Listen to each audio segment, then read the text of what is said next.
You are the placebo series को आगे बढ़ाते हुए आज हम चैप्टर 3 के crossing the river of change को समझेंगे। इससे पहले हमने समझा thinking in the box, thinking out of the box, pruning and sprouting of brain. It's just like pruning is just like जैसे हम लोग प्लांट्स की, हमारे घर में प्लांट्स उगते हैं तो उसकी हम लोग जो पत्ते ग्रे हो जाते हैं उसकी कटिंग करते हैं, उसकी चटनी करते हैं। इसी तरह जब हम बदलना चाहते हैं तो अपने जो पुराने थॉट्स हैं उसकी प्रूनिंग करनी पड़ेगी। जो ओल्ड थॉट्स हैं जो कि हमें पसंद नहीं है उसे अपने माइंड से बिल्कुल कट करना होगा, निकालना होगा। That is pruning and sprouting, यानी कि जब हम कुछ नया करना चाह रहे हैं, कुछ नया बनना चाह रहे हैं तो उसमें नए थॉट्स को डालना। That is sprouting of brain. तो अब आते हैं crossing the river of change. At this point you can see that in order to change you have to become conscious of your unconscious self. Normally जो बचपन से लेके आज तक हमारी हैबिट्स बनी हुई रहती है वो अनकॉन्शियस वे में हम करते हैं कि इतने बजे उठना है, सुबह उठ के अगर चाय पीना है, इतने बजे वॉक पे जाना है, सुबह ये पढ़ना है, किसी ने किस तरह से बोल दिया तो उसको किस तरह से रिएक्ट करना है। ये सारी चीज़ें हम अनकॉन्शियस वे में करते हैं कि वो हमारी सबकॉन्शियस प्रोग्रामिंग है। लेकिन अगर बदलना है तो उन सारी चीज़ों के लिए अब हमें कॉन्शियस होना पड़ेगा कि कितने बजे उठना है, क्या करना है, कितने बजे क्या करना है, कोई किसी के बारे में कैसा सोचना है, अपने बारे में कैसा सोचना है, क्या बोलना है, क्या नहीं बोलना है। ये सारी चीज़ों के लिए कॉन्शियस हो जाना है। नॉर्मली जो इनबिल्ट बिहेवियर है उसमें हम वैसे ही बिहेव करते हैं जैसे बिहेव करते चले आ रहे हैं। At the hardest part about change is not making the same choices we made the day before. सबसे हार्ड पार्ट हो जाता है बदलाव का कि आज हम जो करना है, जो कल हमने किया वही आज अगर हम कर रहे हैं तो फिर वैसे ही बनते जाएंगे जैसे कि हम हैं। तो आज वो नहीं करेंगे जो कल किया, यानी आज के चॉइसेस डिफरेंट होंगे कल से। तो यहाँ पर जैसे ही हम चेंज करना चाहते हैं हमें अनकंफर्टेबल फीलिंग आ जाएगी। The reason is so difficult that the moment we no longer are thinking the same thoughts that lead to same choices which cause automatically act as habitual so that we can experience the same events in order to affirm the same emotions of our identity, we immediately feel uncomfortable. जैसे ही हम नया कुछ करना चाहते हैं, नया कुछ सोचते हैं, नया बनना चाहते हैं तो हमें अनकंफर्टेबल फील होता है। जैसे कि अगर आपको किसी ने ऐसी बातें बोली जो आपको बुरा लग रहा है तो उसमें जो इनबिल्ट बिहेवियर है, जो हमारा पुराना बिहेवियर है, उसमें उसी तरह से हम रिएक्ट करना ईजी लगेगा और उससे रोक पाना डिफ़िकल्ट होगा। कि अगर हमने डिसाइड किया कि नहीं अब कोई हमें कैसे भी बोले रिएक्ट नहीं करना है तो वो रिएक्ट नहीं करना अनकंफर्टेबल देगा, वो उसके लिए आपका इनर बीइंग नहीं अलाउ करेगा, वहाँ पे आपको अनकंफर्टेबल फीलिंग्स आएगी। क्योंकि जो बिहेवियर है हम वैसा ही बिहेव करना चाहते हैं जैसा कि हमारा सबकॉन्शियस माइंड प्रोग्रामिंग बना हुआ है। वी इमीडिएटली फील अनकंफर्टेबल, हम नहीं रोक पाते हैं और यही वजह है कि चेंज हम नहीं कर पाते हैं क्योंकि वो बिहेवियर जो हम करते आ रहे हैं उससे अलग जहाँ पर भी हम करना चाहेंगे वहाँ पर हम अपने आप को नहीं, जिसे हम कहते हैं कि हम कंट्रोल नहीं कर पाए। कुछ किसी ने हमें बुरा बोल दिया और हमें गुस्सा आया और हम कंट्रोल नहीं कर पाए, दैट इज़ अनकंफर्टेबल। कि अगर हम अपने आप को ऐसा चाहें कि कोई हमें कैसा भी बोले हमें एंग्री नहीं होना है तो वहाँ पे अनकंफर्टेबल फीलिंग आएगी और हम रोक नहीं पाएंगे। This new state of being is unfamiliar, क्योंकि ऐसा बिहेवियर बनाया हुआ तो शुरू से है नहीं तो ये हमें अनफैमिलियर रहेगा, लगेगा। It's unknown, it doesn't feel normal, ऐसा नॉर्मल नहीं फील होगा कि हम हमेशा से ऐसे बिहेव करते आए हैं कि अगर हमें किसी ने बुरा बोल दिया तो हमें बुरा फील होगा। It's quite normal. हमें 5 बजे उठने की आदत है और अगर हम सोचेंगे कि अब कल से 4 बजे उठेंगे तो ये अनफैमिलियर, ये नॉर्मल नहीं लगेगा और इसके लिए हमारा सबकॉन्शियस माइंड हमको रेसिस्ट करेगा, रेसिस्टेंस आएगा वहाँ पर। We don't feel like ourselves any more because we are not ourselves.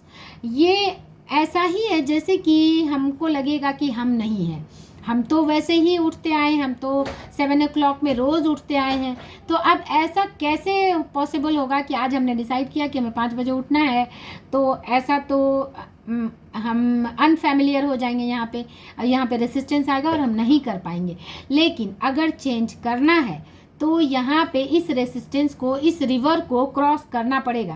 We don't feel like ourselves any more because we are not ourselves and because everything feels uncertain we no longer can predict the feelings of familiar self and how it's mirrored back into ourselves. कि अगर हमने decide भी किया कि हम 4-5 बजे अब से उठेंगे, लेकिन हमें अनफेमिलियर लगेगा और फिर से हम उसी पैटर्न पे आने के लिए आ जाएंगे कि नहीं चलो आज उठ जाते हैं। नॉर्मली अगर हम डिसाइड करते हैं कि हमें अर्ली मॉर्निंग उठना है, उठ के वॉक करना है, लेकिन नहीं कर पाते क्योंकि हमें अनफेमिलियर लगता है और इसके लिए हम बैक टू उसी स्टेट में आ जाते हैं क्योंकि वो फैमिलियर है। उस रिवर को चेंज करना पड़ेगा, उस रिवर को क्रॉस करना पड़ेगा कि जो अनकंफर्टेबल फीलिंग है उसको तोड़ करके ही हम आगे बढ़ पाएंगे। As uncomfortable as that may be at first sight, that's the moment we know we have stepped into the river of change. जैसे ही हमें अनकंफर्टेबल फीलिंग आई तो इसका मतलब कि अभी हम चेंज की तरफ जा रहे हैं। We have entered the unknown, हम अननोन की तरफ जा रहे हैं। ये तो हमारे लिए फैमिलियर है नहीं, हम कुछ अलग करने जा रहे हैं, तो अनकंफर्टेबल फीलिंग आएगी। लेकिन इस अनकंफर्टेबल को जब हम तोड़ के आगे बढ़ जाते हैं तभी हम उस रिवर को क्रॉस कर पाते हैं। The instant that we no longer are being our old selves, अब हम अपने ओल्ड वाले नहीं रहते हैं, अब हम एक न्यू बन जाते हैं। In other words, we don't all just waltz into a new personality in a matter of moment. It takes time.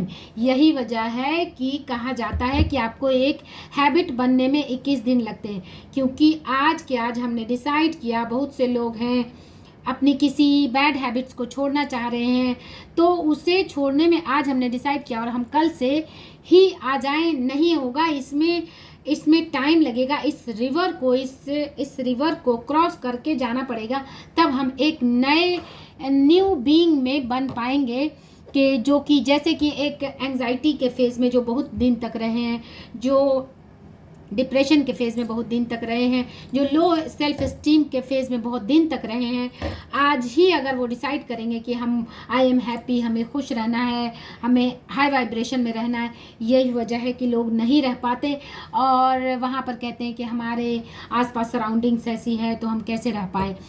Actually कि सराउंडिंग्स अपनी जगह है, सराउंडिंग्स जैसे कल थी वैसे ही रहेगी और आगे वो बाद में बदलेगी। जब अगर हमें बदलना है तो उस रिवर को क्रॉस करके एक ओल्ड सेल्फ को पीछे छोड़ के एक न्यू सेल्फ की तरफ जाने के लिए उस रिवर को, जो कि एक इनबिल्ट बिहेवियर है, उस बिहेवियर को तोड़ के हमें एक new behaviour, new pattern, new choices में जाना पड़ेगा।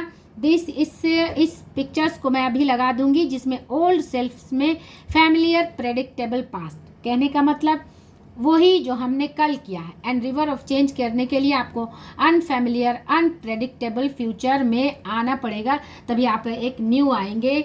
जैसे कि अगर हमें एक ओल्ड लो वाइब्रेशनल बीइंग से या फिर depression, anxiety, low self esteem के बीइंग से अगर हम एक न्यू सेल्फ, हायर सेल्फ में ट्रांजिशन करना चाहेंगे तो हमें अनप्रेडिक्टेबल फ्यूचर में जाना पड़ेगा। जो हमने कल किया वो आज नहीं करेंगे, आज और जो आज किया तब उसी को हम आगे बढ़ा के कल यानी फ्यूचर में जाएंगे, तब हम एक नया न्यू बीइंग बनाने में कामयाब हो पाएंगे।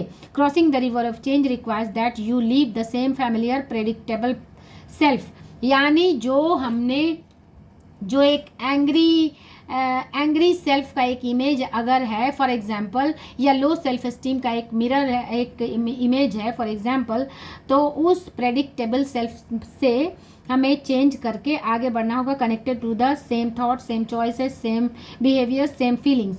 वही फीलिंग्स रहेगी। आपने देखा होगा कल आपका जिस तरह गुजरा आज भी उसी की फ्रीक्वेंसी रहती है। हम उसी तरह बिहेव करना चाहते हैं जैसे हमने कल किया। And step into a void of unknown. लेकिन बदलने के लिए हम आज वो नहीं करेंगे जो हमने कल किया। कल के चॉइसेस जो हमने किए, आज हम अपने चॉइसेस को बदलेंगे, एक्शंस को बदलेंगे, बिहेवियर को बदलेंगे। कल हमने जो किया, कल अगर हम लेट से उठे, आज हम सवेरे उठेंगे। कल किसी के बोलने पर अगर हम एंग्री हुए, आज हम नहीं होंगे। कल अगर बहुत सारे लोगों को देखकर हम नहीं मुस्कुराए, तो आज हम देखकर मुस्कुराएंगे। कल अगर हमने आईना देखा और आईना देख के स्माइल नहीं किया, तो आज हम स्माइल करेंगे। यानी वो सारी चीज़ें नहीं करेंगे जो कि हमने कल किया और जो हमें पसंद नहीं था। आज हम वो चीज़ें करेंगे जो हम करना चाहते हैं और जो कल हम नहीं कर पाए। The gap between the old self and new self is the biological death of old personality. It's like कि आपके old personality का biological death है। यानी आपको अपने पुराने सेल्फ को बिल्कुल किल करना होगा, तभी आप एक नए हाई वाइब्रेशनल सेल्फ में आ पाएंगे। The old self must die, then you have to create a new self with new thoughts, new choices, new behaviors and new emotions. अगर हमें अपने लाइफ को ट्रांसफॉर्म करना है, चेंज करना है, हमें उस तरह की ज़िंदगी नहीं जीना है जैसे हम जीते आ रहे हैं, जो हमें नहीं पसंद है, तो हमें ओल्ड सेल्फ को पूरी तरह से, जिसे कहते हैं, किल करना होगा, मारना होगा। तभी उसका बायोलॉजिकल डेथ के बाद ही हम एक न्यू पर्सनालिटी में आ पाएंगे। The entering the river is stepping towards a new unpredictable unfamiliar self. Unknown is the only place where you can create. You can not create anything new from the known. कितना अच्छा sentence है ये, कि यानी कि आप कुछ नया करना चाहते हैं तो आपको नई जगह पे जाना होगा, नई सोच लाना होगा, तभी हम कुछ नया बन पाएंगे। हम वो you can not create anything new from the known. यानी कि अगर हमें वेट लॉस करना है तो हम वैसा ही डाइट लेकर जो कि अब तक लेते आए हैं, हम वेट लॉस पे नहीं जा सकते। अगर हमें अपने वेट कंट्रोल डाइट पे आना है तो हमें उस डाइट को ही चेंज करना होगा जो हम कल तक लेते आ रहे थे। तो नोन को बिल्कुल ही पीछे छोड़कर अननोन चॉइसेस, इमोशन, बिहेवियर्स में आना होगा, तभी हम न्यू पर्सनालिटी बना पाएंगे। मिलते हैं अगले वीडियो में। Hope you enjoyed this session.